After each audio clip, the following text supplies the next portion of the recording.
And then what the king's aim is revealed to actually be totally crashes and burns the great premise this anime had. It turns out not to be alien or some supernatural force, but rather, and what's worse is that groping is all the protagonist ever does. He never goes beyond to do anything else. How can anyone have this much self-control? It's irritating me. He just might happen to be worse than he say. So just to clarify, I'm not actually saying that these shows are bad per se. In this video, I'm going to talk about the things that these shows did wrong, or at least the things they did insufficiently. And fixing these things could have made a whole different show, or at the very least, way more enjoyable. The daily life of the immortal king. What can I say about this anime? Good story? Not really. A good animation? Sometimes. Good comedy? No. The daily life of the immortal king is one of those times when a show is trying so hard to be funny, which means it's not. And I'm actually trying to figure out if this is a comedic anime or an action anime, because it's like it's trying to be both, but it's actually failing at both. Mainly the animation and the way the characters are portrayed. One is the voice acting. The Chinese sub and the English dub are terrible. Because of this, the anime has no life to it. Nothing feels like a threat or something that requires immediate attention. To put it simply, the anime is boring. And the protagonist does not help with this. He's not very funny, he's not outgoing, he's not very talkative, he's not particularly interesting, and yet he's so ridiculously overpowered to the point that he's pathetically useless. Let's be honest, we watch anime with an overpowered main protagonist because we want to see the MC pull off some cool shit. But it's the complete opposite here. He has lived almost 20 years and yet has zero control over his own powers. He can't even stop his friend from getting beat up. Cause it's like if he flips a finger, there goes the building. If he throws a punch, there goes the country. Roka, Brave of the Six Flowers. There have been many shows where the goal is all about defeating the Demon Lord, but very few, and by very few I mean none, actually reach that goal. And Roka, Brave of the Six Flowers is certainly no exception. We've had many aspiring heroes who are on a journey to becoming the strongest in the world. Only in this anime we get a protagonist who says he's the strongest in the world. In every single episode, he literally won't shut up about being the strongest in the world, even though he's clearly not. Even this little child is stated to be stronger than him, and all she does is throw up, like literally. And she's supposed to be one of the strongest in the world? It really makes me question the power system of this anime. These are people that go on with solo, all of them single-handedly. And these very people are supposed to take down the Demon Lord. Are they gonna invade the Demon Lord's domain, kill hundreds and thousands of demons, storm the Demon Lord's castle and kill him all by themselves? Without military help from the neighboring countries, just how weak is this Demon Lord? I guess we'll never know because the entire plot of defeating the Demon Lord don't matter in the least. They never even made it to the Demon Lord's domain because they spent 8 of the 12 episodes stuck in one place, looking for a fake among them, and when we've already spent 8 episodes taking care of that, it then turns out that there's another fake. And guess what? No season 2. By this point, you've probably already forgotten what the anime is even about. When they say watch it for the plot and not the premise, this is what they're talking about.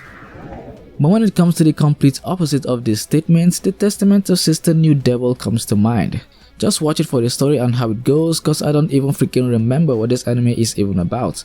Something about protecting a missing princess, something about groping his old school teacher, something about fighting his old friends, and then something about going to the demon world. I don't freaking know. And that's the problem of this anime. Most of the time what you'll find on the screen are boobs.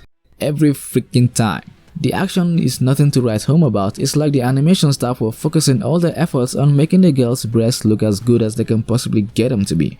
If you reconfigure this anime as a hentai, I can promise you it's gonna be way more successful than it is now. You know me, I love a good uncensored action just as much as the next guy. I won't try to be some kind of a saint and deny it, I am a boy. But this show turns everything into a fan service scene. You need to cheer that girl up, you grope her. You need to punish that girl, you grope her again. The seriousness the plot tries to establish is almost non-existent, because instead of driving the plot towards these places, it's boobs. Boobs, boobs, boobs, and even more boobs. So much so that it's making me, with my messed up hentai head, feel like I'm wasting my time. And what's worse is that groping is all the protagonist ever does. He never goes beyond to do anything else. How can anyone have this much self-control? It's irritating me. He just might happen to be worse than he say. So the bottom line is the protagonist is an idiot. The villain's threat doesn't feel real. The plot doesn't matter. The premise doesn't matter. It's boobs. Boobs, boobs, boobs, and boobs. So fixing these things would have made a whole different show entirely. But if you're someone who came in looking for these things, then by all means you probably won't be disappointed. It should also be noted that the season 1 is better than the season 2 in my opinion, because that's where the ecchi started becoming repetitive. So it should go without saying that if the season 2 didn't exist, then the Testament of Sister New Devil won't actually be in this list. Fate's Unlimited Blade Works. Now again, don't get me wrong, I'm not saying you can't enjoy watching Fate's Unlimited Blade Works, that's not what this video is about. I'm just saying that it didn't live up to the absolute best state that it could have, and I knew this, but it became painfully clear when I watched the Heaven's Feel movies. Because the Heaven's Feel was done as a trilogy of movies, it didn't have the necessary space needed to fit in the things that made Fate's Unlimited Blade Works fall on this list. One, and arguably the biggest problem, is how much they waste time. For an anime that revolves around the tournaments of fights to the death, there was a lot of talk, and talk. Literally 70% of the entire anime is... There was an entire 15 minutes episode 0 of continuous talk before the anime even gets to episode 1.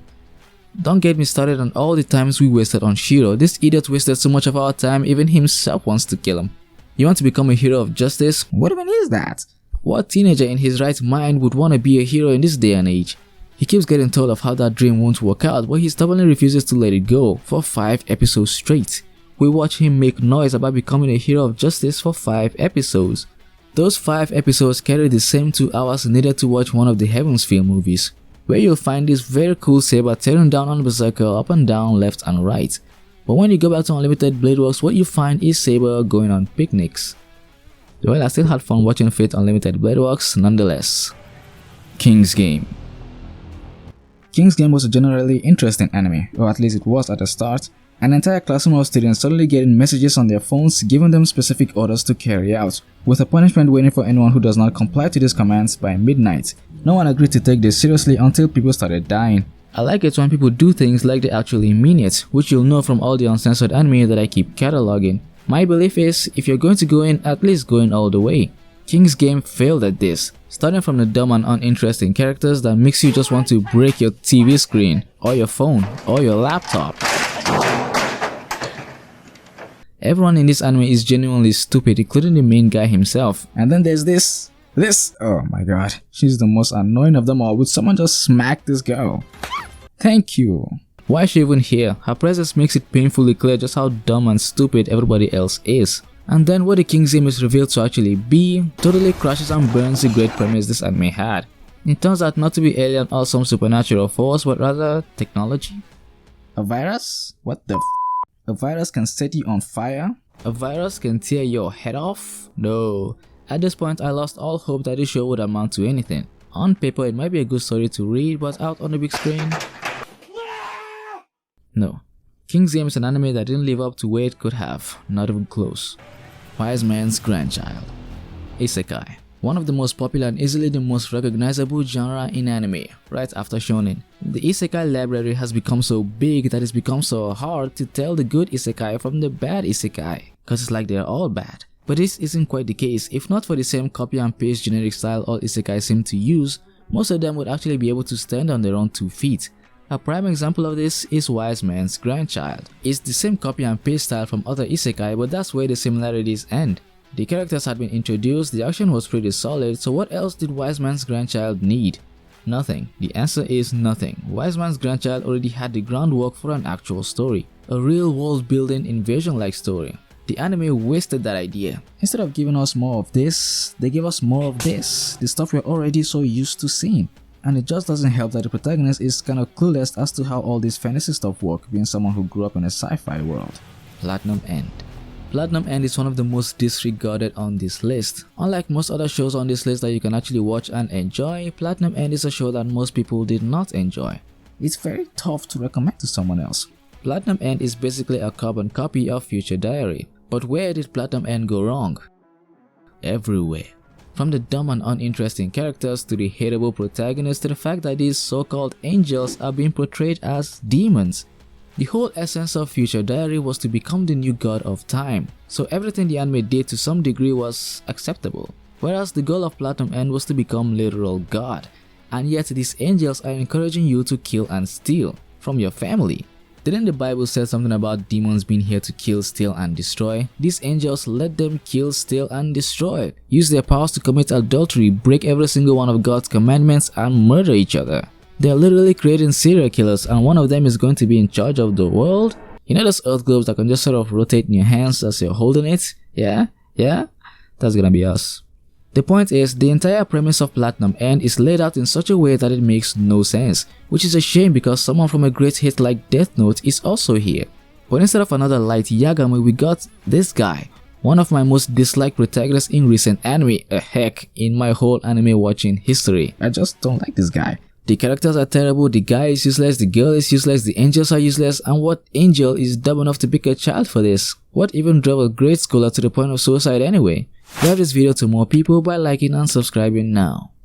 Fairy Tail. Don't get me wrong fans, I'm not saying that Fairy Tail is a bad show. The story is fine and rather decent. The real problem of Fairy Tail is how the anime is played out. A1 Pictures handled the first 6 seasons of the anime before switching animation studios. It was at this point that the fight scenes became dull, and there were a lot of them.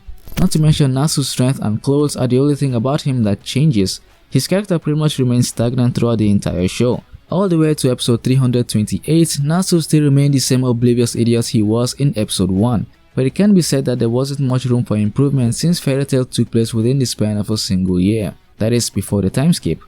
2 time skips. Fairy Tail has a huge problem with the way most battles are played out, usually ending with the power of friendship. These are the kind of moments where the animation studio has to pitch in their own ideas instead of to put down everything the way they see it. On paper it looks good, it's nothing but a black and white panels, but on screen where the characters are moving and all, seeing the same thing being done over and over again gets tiresome. Although there are a few arcs in Fairy Tail where this isn't quite the case, like the 7 Dragons arc or the Grand Magic Games, which is one of my favorite arcs in Fairy Tail, because it gave us fights like Natsu vs Sting and Rogue. The 7 Dragons arc is combined with the Grand Magic Games. If you're someone who's planning to watch Fairy Tail, you should just watch up to this point, which ends at episode 200. I say this because there's only a little ways left to go. The Rebellion arc is only a filler arc, so I won't count it.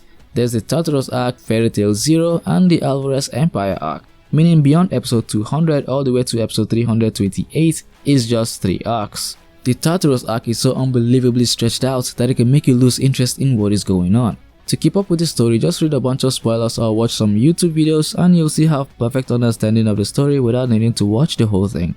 But as someone who personally likes Mavis, I recommend to you to watch Fairy Tail Season 8, otherwise known as Fairy Tail 0. It tells the complete backstory of Mavis and the formation of Fairy Tail itself. It's only a short 12 episodes long, so as long as you've watched up to the Grand Magic Games, then you can watch Fairy Tail 0 without any sort of problems. Tokyo Ghoul. When you think about a subject like this, Tokyo Ghoul is one of the most easiest anime that comes to mind. To start off, there are a bunch of things wrong with Tokyo Ghoul, even before Ri, but we'll focus on Ri since that's the point that ruined the anime for most people. Tokyo Ghoul is a relatively short anime, which is surprising seeing how it's made from the various studio infamous for making stuff as long as they can possibly get it. You know the guys behind Naruto, Bleach, and even Black Clover? A lot of that stuff tends to be stretched out and carry a lot of fillers, like a lot.